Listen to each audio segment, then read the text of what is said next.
Hello everyone and welcome back to the channel. The Pennsylvania legislature is looking at a bill that would require all gun shows to get ID of all attendees at the door, keep copies of those IDs for 5 years, and report them to the state. This, lawmakers say, will somehow stop ghost guns. But before I get into all of the details, this video is brought to you by Blackout Coffee Company. Blackout is a Florida-based, family-owned coffee roaster dedicated to bringing you amazing coffee, tea, and hot chocolate, all while supporting your rights and channels like mine. Every purchase through my link helps the channel, and every purchase of one of their partner roasts donates directly to some of your favorite gun rights groups. So to get a cup of coffee, tea, or hot chocolate that you can be proud of, go to blackoutcoffee.com/libertydoll and use code libertydoll for a 20% discount off your first purchase.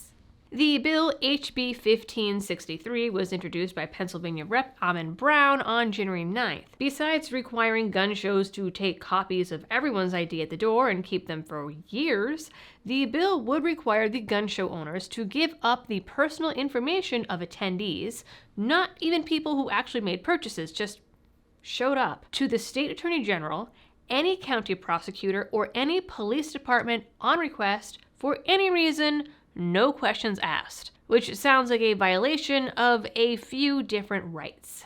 A memo attached to the bill, which we don't have the full text for yet, reads, "Ghost guns have become a very real problem in Pennsylvania. These guns often begin as DIY gun kits that can be legally purchased without a background check, feature no serial number, and when constructed, produce fully functioning firearms. Unsurprisingly, these untraceable and easily accessible guns are becoming a favorite of criminals and, in turn, driving Pennsylvania's gun violence epidemic. Nowhere is the ghost gun crisis more apparent than Philadelphia. One of the weapons used during the South Street mass shooting on June 4th was a ghost gun, and the number of ghost guns in the city continues to rise at a disturbing rate. In 2019, the first year the city began tracking ghost guns, 95 ghost guns were seized and recovered. By 2021, that number exploded to 571. Having seen firsthand how easy it is to purchase a ghost gun kit at a gun show, yeah, I'm sure, I recognize that we must take legislative action to keep these weapons out of the hands of criminals." He alleges that this bill is exactly the way to do that and goes into the specifics I already mentioned. But according to John Crump at AmmoLand, no 80% kits have been sold at any gun show in Pennsylvania since the ATF passed their frame and receiver rule that, still off in limbo. Struck down, upheld, blah, blah, blah, blah, blah.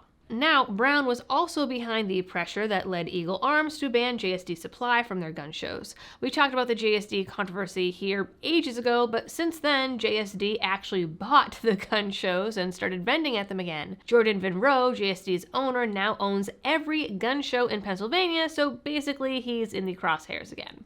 The bill violates the First Amendment, 4th, and maybe even the 14th, which are all good grounds to challenge it if it gets far enough. He told AmmoLand, "Such measures will infringe on First Amendment rights by deterring lawful assembly and participation in constitutionally protected activities. The requirement to scan and store attendees' identification will violate Fourth Amendment protections against unreasonable searches and seizures, as it imposes an unwarranted intrusion into personal privacy. Additionally, the broad discretion granted to law enforcement to access these records raises 14th Amendment concerns regarding equal protection and potential misuse of data, further threatening civil liberties." That being said, AmmoLand is confident it won't pass due to the pro-gun majority in the Senate, or if it somehow does, it will be challenged immediately. GOA already has their eyes on it and on Brown. So there you have it, ladies and gentlemen. I know that this one was short, but again, we don't have the full text yet, and what we're being told, it's pretty racy. I will keep an eye on this bill and bring you any appropriate updates. In the meantime, you guys know the drill for all of the algorithm things. And as always, thank you for tuning in. Stay safe out there and happy shooting.